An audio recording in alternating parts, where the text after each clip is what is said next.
Donald Trump is not a fool, and he demands respect, not just from people here in the United States, from everybody around the globe. Everybody is going to respect this non-fool, or at least that's what Trump wants us to think based on something he tweeted out this past Saturday. Here's the tweet. He said, "When you are the piggy bank nation that foreign countries have been robbing and deceiving for years, the word tariff is a beautiful word indeed. Others must treat the United States fairly and with respect. We are no longer the fools of the past." Now, it's important to mention the fact that before Donald Trump sent this tweet out, he had been golfing all morning. And then I guess he got done golfing, came back to the White House, pulled out his phone, and said, "I want respect.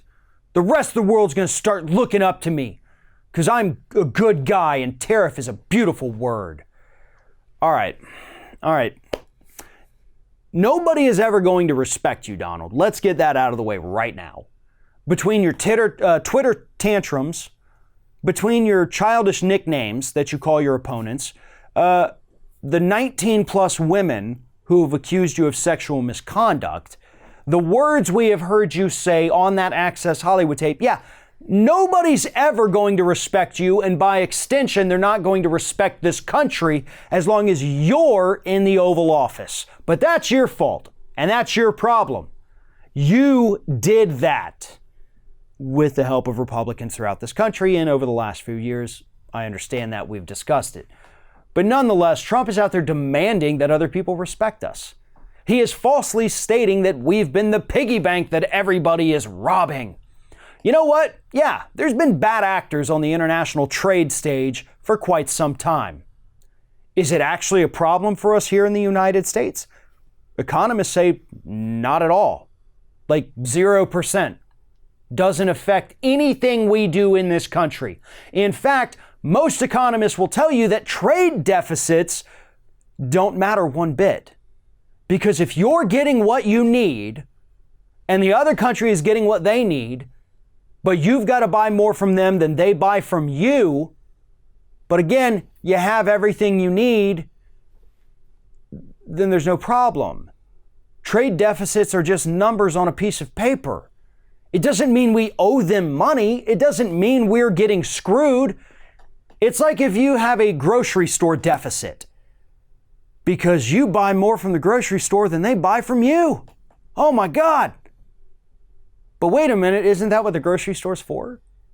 So when you start to look at these other countries out there, not necessarily as a foreign power trying to take advantage of you, but hey, this is basically a store, right? China is essentially a store. They have things that we want to purchase. So we go to the store and we buy them and we bring them home. Likewise, China sees the US as a store because we have things that they want to buy. So they go to our store, they buy their things, and they go home. We buy more from them than they buy from us. What does that matter? Again, economists tell us that it doesn't matter at all. This is something that crazy Donald Trump made up in his brain because his brain doesn't quite work properly, or at least mental health professionals tell us that his brain's not working properly. When you have economists telling you, dude, you're screwing things up. When you have mental health professionals telling you, dude, you are screwed up. And when you fail after 2.5 years in the Oval Office to ever crack the 50% mark in your approval rating, so more than half the country is always telling you, dude, you're screwing up, then yeah, the problem's not everybody else, Donald. The problem is, in fact, you.